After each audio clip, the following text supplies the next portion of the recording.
Ambassador Malik tried not to stare at the alien sitting across from him. It was hard not to. The creature looked like a piece of living crystal, catching the light of the station's artificial sun and throwing rainbow patterns across the white walls. This was the representative, and according to the briefing files, it was over 300 years old. Was 42. His species had only invented faster-than-light travel 30 years ago.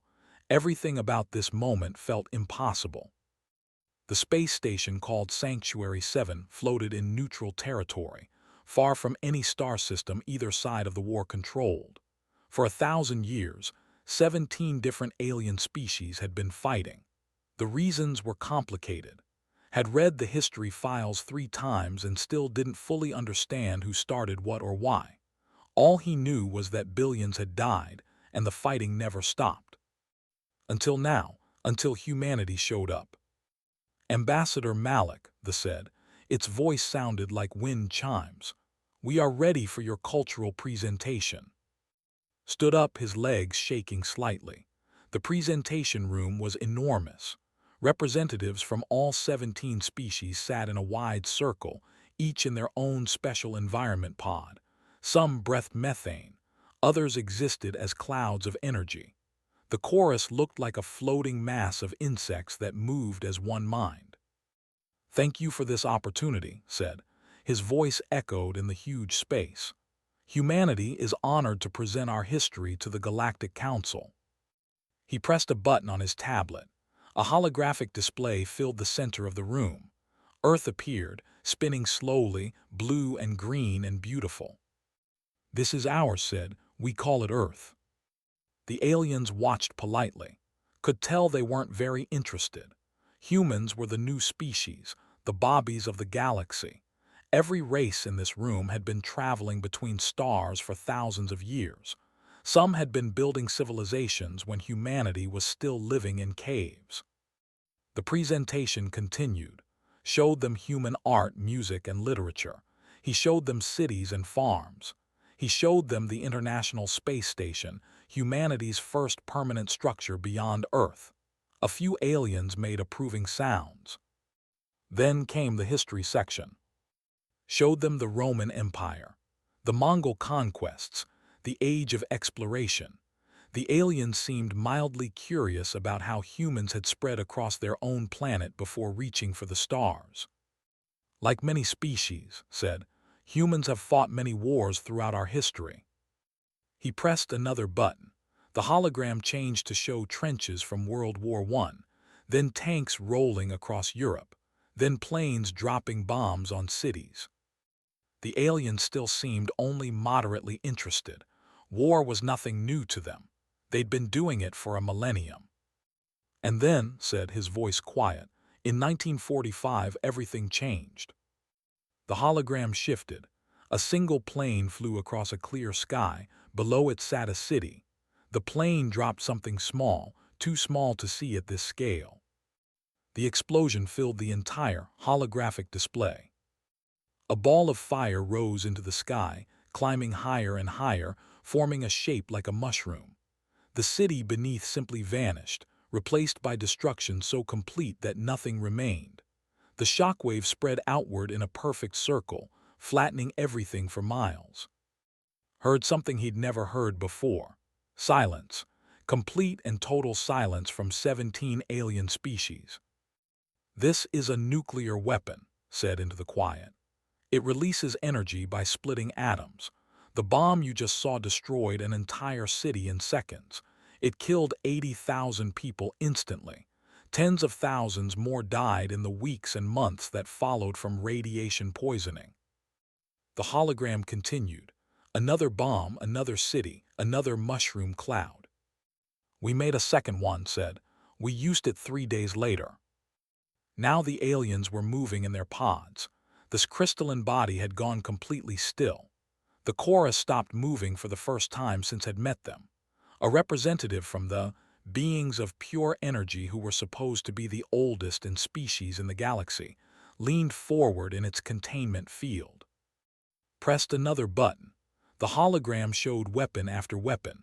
Bigger bombs, missiles that could fly across the world, submarines hiding under the ocean, each one carrying enough firepower to end civilizations. By the 1980s, said, humanity had built over 60,000 nuclear warheads. We built them in two groups, the East and the West. We pointed them at each other. We called it the Cold War. Stop, said a voice that sounded like grinding rocks. The representative, a massive creature that looked like it was made of dark metal and anger. You're saying your species weaponized fusion. Fission for the first weapons, corrected. Later we developed fusion bombs. They're much more powerful. That's impossible, said another alien. This one was from the Ascendancy Coalition, humanity's potential allies if such things existed in this war. Fusion requires stellar cores, the energy requirements alone. We solved it, said simply. He pulled up technical diagrams. These are, of course. The actual designs are classified. But yes, we can create fusion reactions that release enormous amounts of energy in fractions of a second. The room erupted. Aliens were shouting in languages didn't understand. His translator chip struggled to keep up. Completely insane. Would poison entire systems. Radiation alone would make worlds uninhabitable. The Prime raised one appendage of light. The room fell silent instantly. Ambassador Malik, the ancient being said, its voice heavy with something thought might be fear. Tell us plainly, does humanity still possess these weapons? Took a breath. This was the moment, the reason he was really here. Yes, he said. Earth maintains an active nuclear arsenal. Our colonies are equipped as well. We have approximately 8,000 warheads in active deployment, with production facilities capable of creating more. Why? The question came from a dozen aliens at once. Deterrence, said. After we almost destroyed ourselves, we learned an important lesson. As long as everyone knows that attacking us means total destruction for both sides, no one attacks. We call it mutually assured destruction. MAD. The representative suddenly stood. Its crystalline form was pulsing with colors, eyes couldn't quite process. Council, it said urgently, I need to run calculations, immediately. What's wrong? Asked. But the was already leaving, moving faster than had ever seen one move. Within seconds, 3 more representatives rushed out of the room. The Prime floated closer to his position. For the first time, the ancient being looked uncertain. Ambassador, it said quietly, do you understand what you've just told us? I've told you our history, said. No, this voice was gentle but firm. You've told us that humanity has turned Stardeath into a portable weapon. You've told us that your species, barely capable of interstellar flight, can poison entire worlds with radiation. You've told us that you've built thousands of these weapons and are willing to use them. Felt his stomach drop. He'd known this moment would be difficult. He hadn't expected this reaction. The presentation was meant to be informative, he said carefully. The council requested cultural exchange.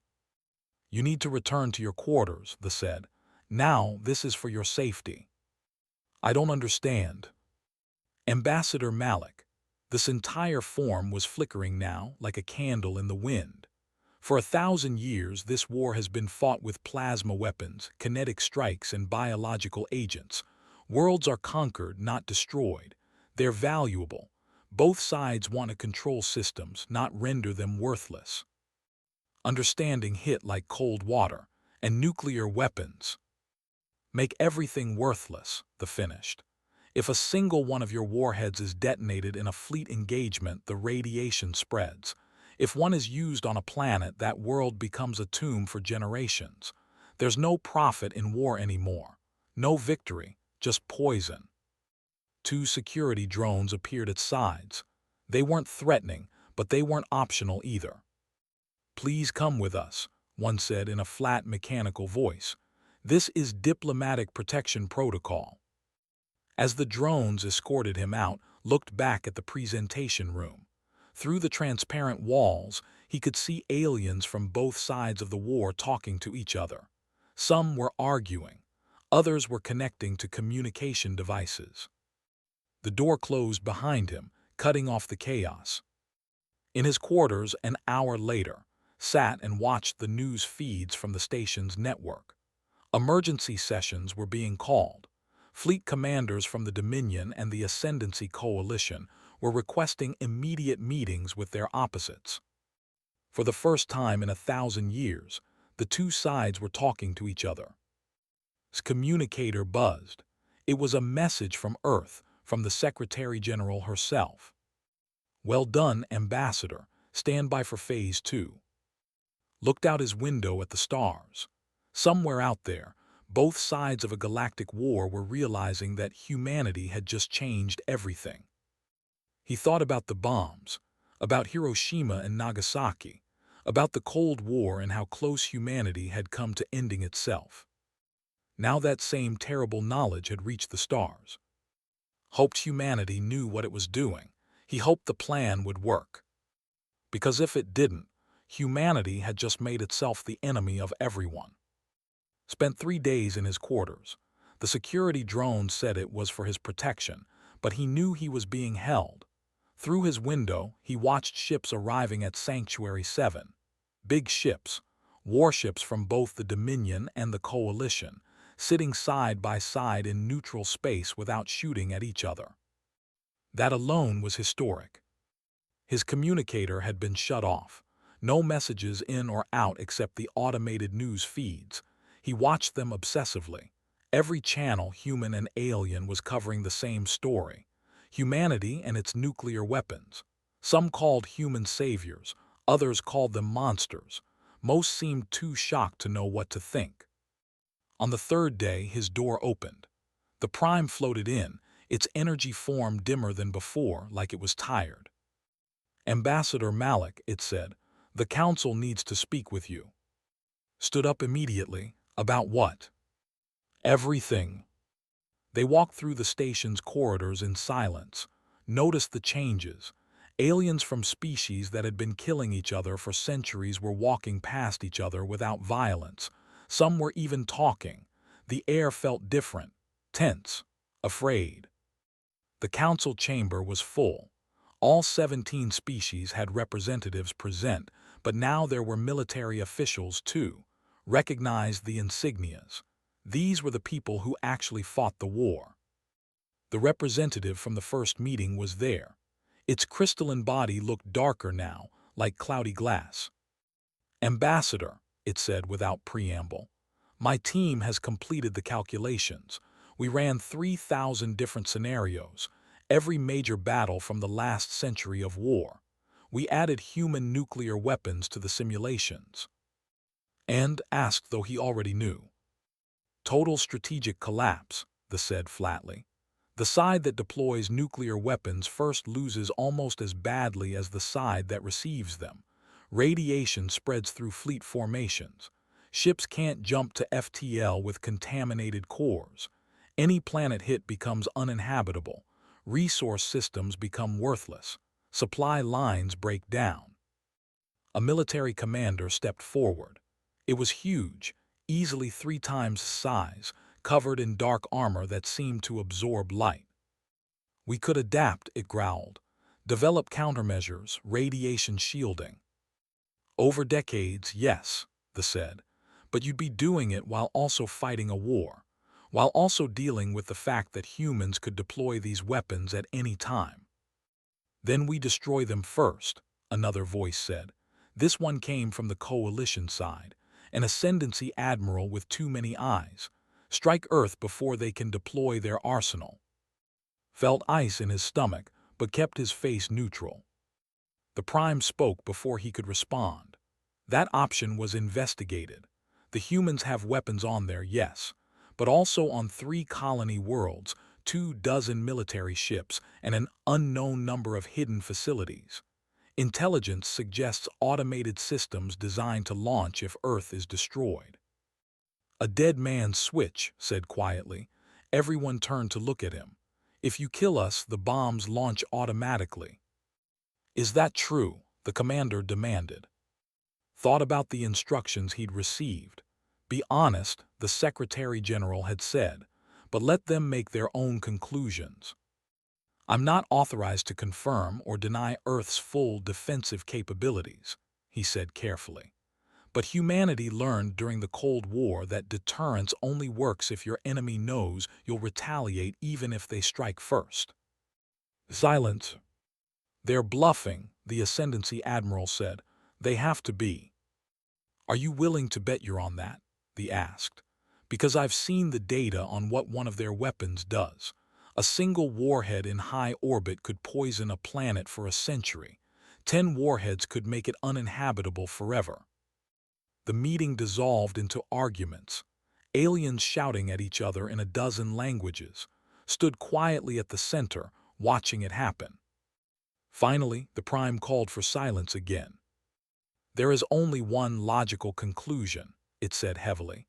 We must demand that humanity dismantle its nuclear arsenal completely, under Council's supervision. Agreed, said the commander. Agreed, said the Ascendancy Admiral. For the first time in 1,000 years, both sides of the war had found something they agreed on. They all looked at. I'll need to contact my government, he said. You'll do more than that, the commander said. You'll convince them, because if humanity refuses, both the Dominion and the Coalition will make Earth's destruction our first shared military objective. Felt his hands shaking. He kept them behind his back. You're threatening to destroy my entire species. No, they said sadly. We're trying to save the galaxy from weapons that shouldn't exist. If humanity won't cooperate, what choice do we have?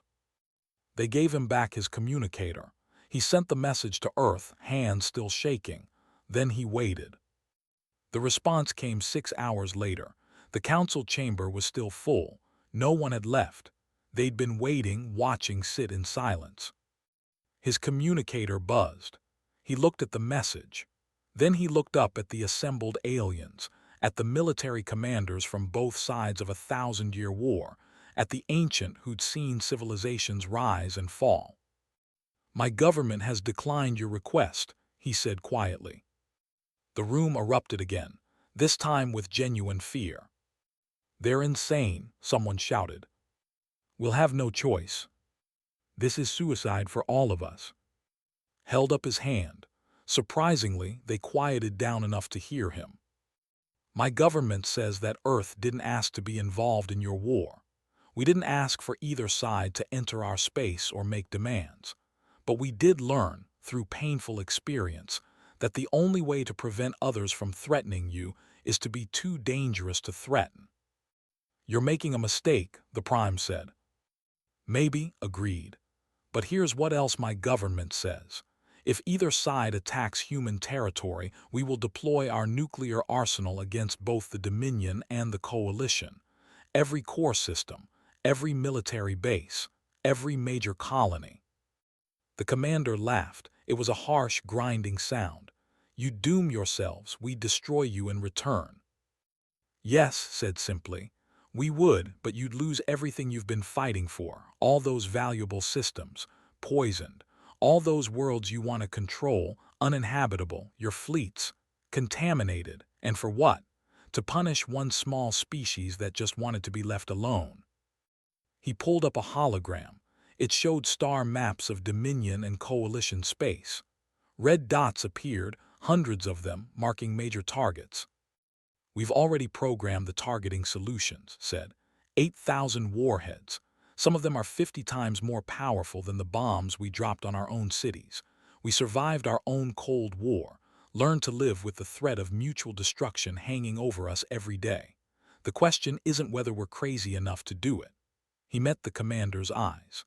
The question is whether you can live with that same threat, whether your war is worth making the entire galaxy uninhabitable. The Ascendancy Admiral was shaking. This is madness. No, said. This is deterrence, and it works. Want to know how I know it works? Because humanity hasn't blown itself up yet. We came close. Many times, but we didn't. Because we understood that some weapons are too terrible to use but too powerful to give up.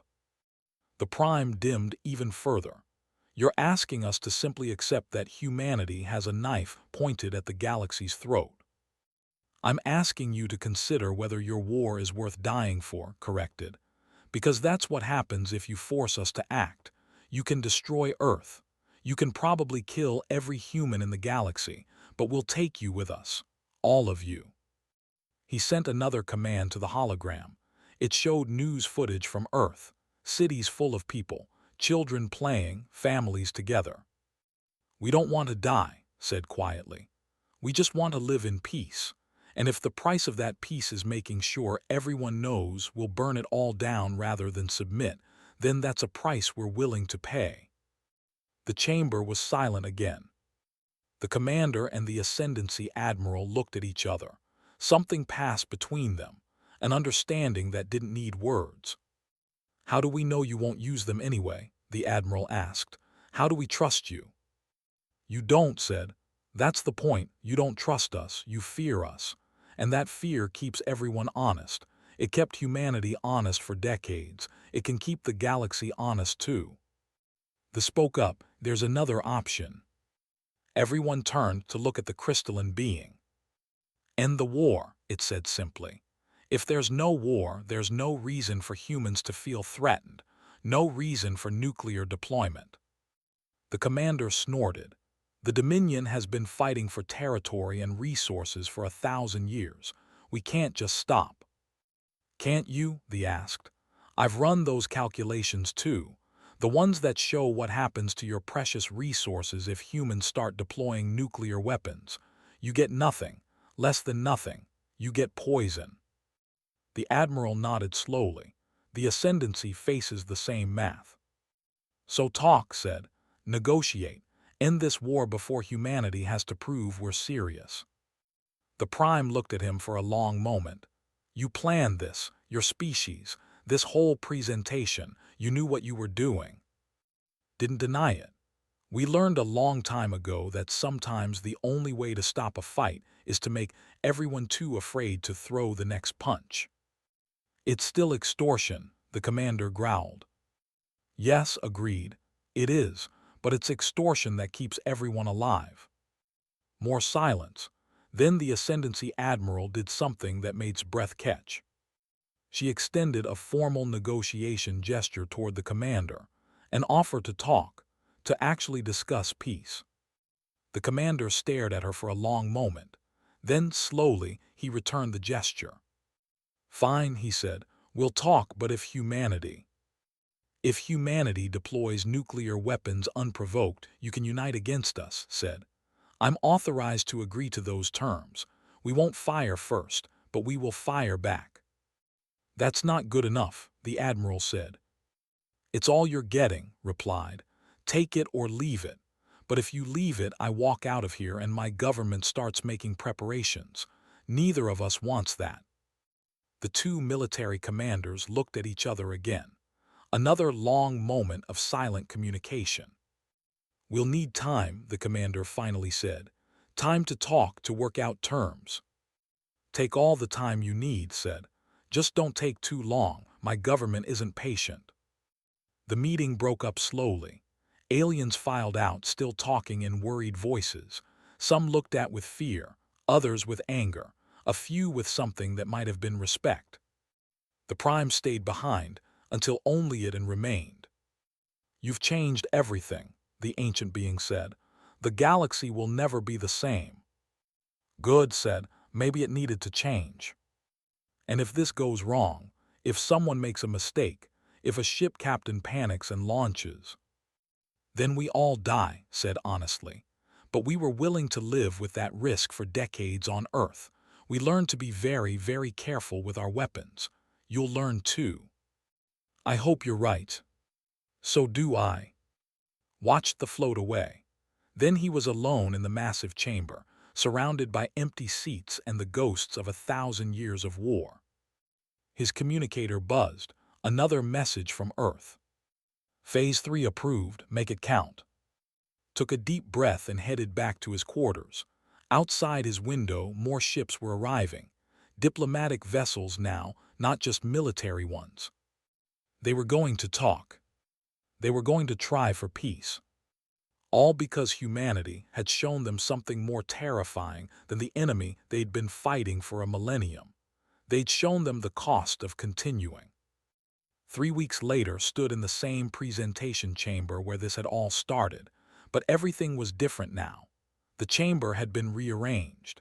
Instead of a circle, there were two long tables facing each other, Dominion on one side, Coalition on the other.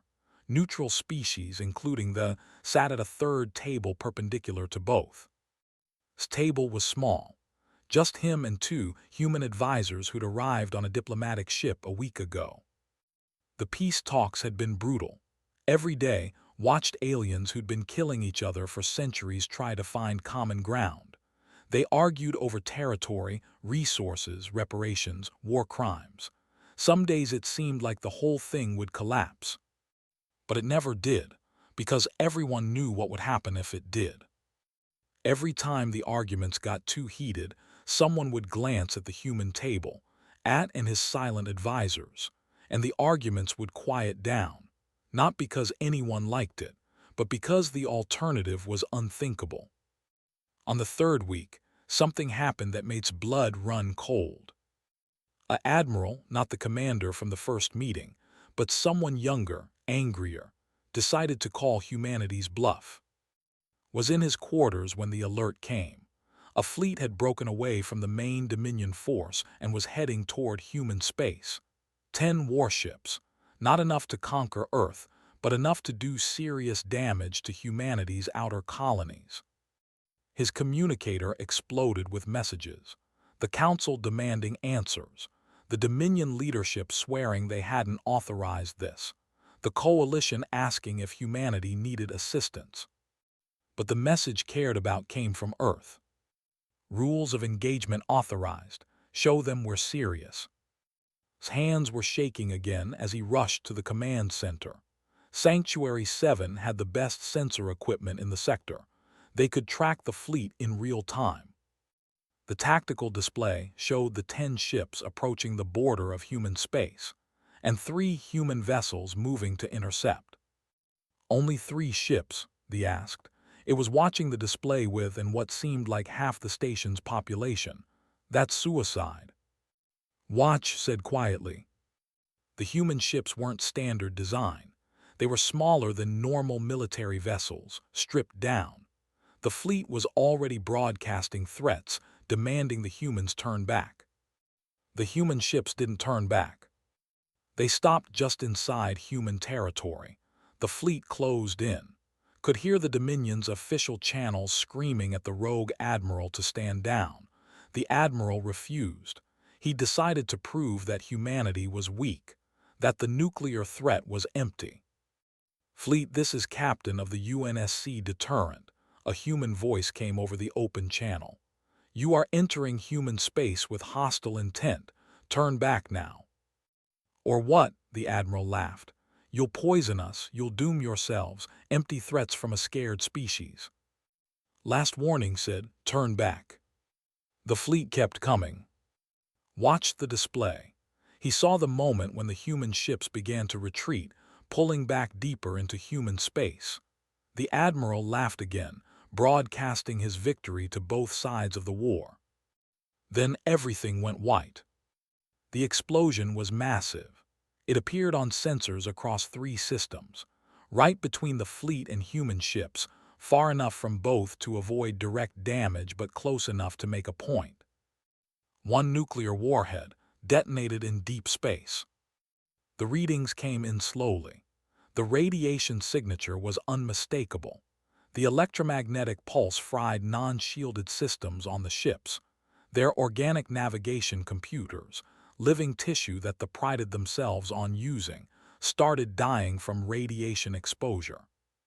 The 3 human ships behind heavy shielding sat perfectly still, waiting. Fleet's voice came again, calm and steady. That was a demonstration. 1 weapon at minimum yield. You have 10 seconds to reverse course, or we deploy the full arsenal on your position. Could see the admiral's ship on the display. It was drifting now, systems failing. The other 9 ships were in better shape but clearly damaged.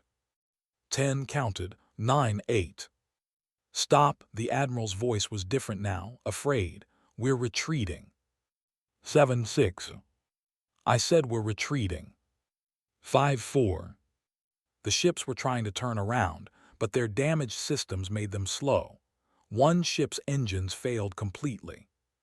3, 2. Please, the Admiral was begging now. We surrender, we surrender. 1. The display showed weapon systems powering up on the human ships. Held his breath. Surrender accepted, said. Match our heading. You'll be escorted to Sanctuary 7 for detention. Any deviation from course will be met with lethal force. The fleet, what was left of it, limped after the human ships like whipped dogs. Looked around the command center. Every alien present was staring at the display in shock. The Prime's glow had dimmed to almost nothing. They actually did it, someone whispered. They actually used one. A warning shot, corrected. He tried to keep his voice from shaking. We said we would respond to hostile action. We did. That's not a warning shot, the said. Its voice had none of its usual musical quality. That's a demonstration. You showed the entire galaxy exactly what happens when someone tests you. The news spread faster than light. Within an hour, every government, military, and news organization in the galaxy had the footage. The explosion, the radiation readings, the ships damaged by a single warhead detonated at a safe distance. And the cold, calm human voice counting down to potential annihilation. The peace talks resumed the next morning. There were no more arguments, no more posturing. Both sides worked with desperate speed to draft an agreement. The admiral who'd led the rogue fleet was arrested by his own government. The Dominion leadership issued a formal apology to humanity and a guarantee that no further incidents would occur. The coalition offered an alliance treaty, politely declined. Humanity would remain neutral, he explained, neutral but armed. 4 days after the demonstration, the universal armistice was ready for signing. Stood in the presentation chamber, now arranged like an ancient Earth summit. Dignitaries from 17 species filled the room. Cameras broadcast to every inhabited world in the galaxy. The commander signed first, his massive hand shaking slightly as he made his mark on the digital treaty. The Ascendancy Admiral signed second. Then the chorus. One by one, every species that had been fighting for 1,000 years put their signatures on a document that promised peace. Finally, they called forward. Ambassador Malik, the Prime said formally. On behalf of the Galactic Council, we recognize humanity's sovereignty and territorial integrity. We acknowledge humanity's right to self-defense, and we welcome humanity as a full member of this council. Signed, his name looked tiny next to some of the alien signatures. The universal armistice is now in effect, they announced. Applause, cautious at first, then stronger. Aliens who'd been enemies that morning were shaking appendages and exchanging formal greetings. The ceremony continued for hours. Speeches from every species about new beginnings and lasting peace, smiled and nodded through all of it. But later, after the crowds had dispersed and the cameras had shut off, found himself alone on Sanctuary 7's observation deck. Through the massive window, he could see ships from every species departing peacefully. Dominion and Coalition vessels flying side by side without weapons charged. The Prime found him there. Its ancient form cast soft light across the deck. You should be celebrating, it said. You've accomplished what seemed impossible. Have we, asked, or have we just taught the galaxy to be afraid? Perhaps both. They stood in silence for a while, then asked the question that had been bothering him since the beginning. Did we do the right thing? They considered this. Every other species in the galaxy mastered interstellar travel before they mastered themselves. We learned to build faster-than-light engines and powerful weapons before we learned wisdom. The wars were inevitable. And humanity. Your species is different. You nearly destroyed yourselves learning to control your most terrible weapons. You understand something the rest of us never had to face. You know what it means to hold extinction in your hands and choose not to use it. But we did use it, said quietly. In 1945, we actually dropped those bombs on our own cities. Yes, and you've carried that guilt ever since. That's what makes you different. You remember the cost. Watched a group of alien children playing in the station's park. They were from different species, ones that had been enemies a month ago. Now they were playing together while their parents watched. They'll grow up in peace, they said, because of what you did. They'll grow up afraid, corrected. Fear isn't always wrong. Sometimes fear is wisdom. The question is what you do with it. Another long silence, then spoke again, choosing his words carefully. Every species out here learned to travel the stars first. They became powerful before they became wise. We learned the opposite lesson. We became dangerous before we became powerful. Maybe that's what the galaxy needed. Someone who understood that some weapons are too terrible to use but too important to abandon. A terrifying thought, they said. Yes, but an honest one. The ancient being seemed to pulse, with something had learned to recognize as approval. You humans have a saying, don't you, about walking softly. Speak softly and carry a big stick, quoted. We always focused on the big stick part, but now I understand the first part matters just as much, perhaps more. They watched the stars together. Out there, across hundreds of light years, fleets were standing down. Armies were being demobilized. Prisoners were being exchanged. The machinery of a 1,000-year war was slowly grinding to a halt. All because one species had shown the galaxy what true deterrence looked like. Communicator buzzed. A message from Earth. The Secretary General wanted a full report. The UN Security Council wanted recommendations for humanity's next steps. The military wanted to know if they should remain at high alert. He'd answer them all eventually. But for now, he stood and watched peace break out across the galaxy. Ambassador, they said as it began to float away, one more thing. Yes. Your demonstration, the weapon you detonated, how powerful was it? Smiled slightly. That was one of our smallest warheads, about 20 kilotons. 20 kilotons, they repeated, and you have 8,000 more, some 50 times larger. Yes. The Admiral's fleet was disabled by one small one. Yes. The dimmed again, processing this information. You could have used something larger, made a bigger demonstration. We could have, agreed. But we didn't need to. The point wasn't to show off our biggest weapons. It was to show that we were willing to use even the smallest ones. That's what makes deterrence work. The certainty that we'll respond, not the size of the response. Terrifying, they said again, but this time there was something else in its voice. Respect maybe, or understanding. Effective, corrected. They left him alone then. Stayed on the observation deck until his shift ended, watching the galaxy learn to be at peace. He thought about Hiroshima, about the Cold War, about all the times humanity had come so close to ending itself. They'd survived because they'd learned to live with the threat, to make it part of their thinking, to never forget what those weapons could do. Now the galaxy would learn the same lesson. Hope they learned it better than humanity had. Hoped they never had to actually use these terrible weapons the way his ancestors had.